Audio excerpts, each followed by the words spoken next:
నారాయణపేట జిల్లా కొస్గిలో ప్రాథమిక వ్యవసాయ సహకార సంఘం ఆధ్వర్యంలో ప్రభుత్వం రైతు భరోసా పథకంపై రైతుల అభిప్రాయ సేకరణ సమావేశం నిర్వహించారు. వ్యవసాయం చేస్తున్న రైతుకు మాత్రమే రైతు భరోసా కల్పించాలని పలువురు రైతుల అభిప్రాయం వ్యక్తం చేశారు.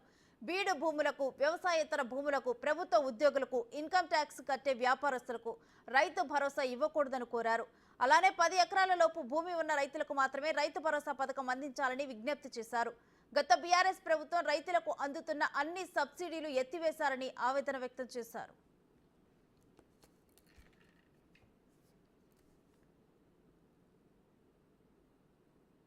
రైతు భరోసాపై అభిప్రాయ సేకరణకు చాలామంది రైతులు పిఎస్సిఎస్ ఆధ్వర్యంలో ఏర్పాటు చేసిన రైతు స్పెషల్ జనరల్ బాడీ కోసము చాలామంది రైతు సోదరులు విచ్చేసి తమ అమూల్యమైన అభిప్రాయాలు వెల్లడించడం జరిగింది.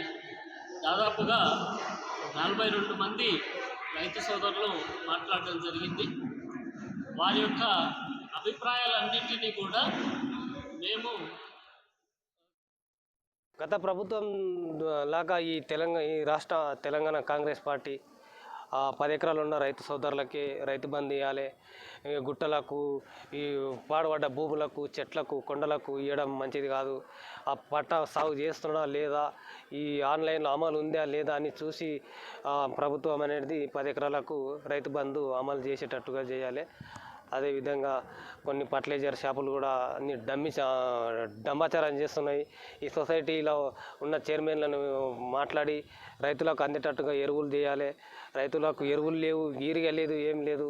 ఒకసారి మీరు కూడా తెలంగాణ రాష్ట్ర ప్రభుత్వం సీఎం గారు చర్య తీసుకొని రైతులకు అందేటట్లు చేయాలని కోరుకుంటున్నాను. ఇంతకుముందు కేసీఆర్ ఎట్లిచ్చిండు మనకు రైతు బంధు అంటే, కొత్తగా ప్రభుత్వం వచ్చినప్పుడే ప్రతి గ్రామం లోపల ఎన్ని ఎకరాల భూమి ఉన్నా అంతటికి ఇచ్చిండు. ఒక రైతు భూమి లేకుండా గుట్టను చూపినా గుట్టకు పైసలు ఇచ్చిండు.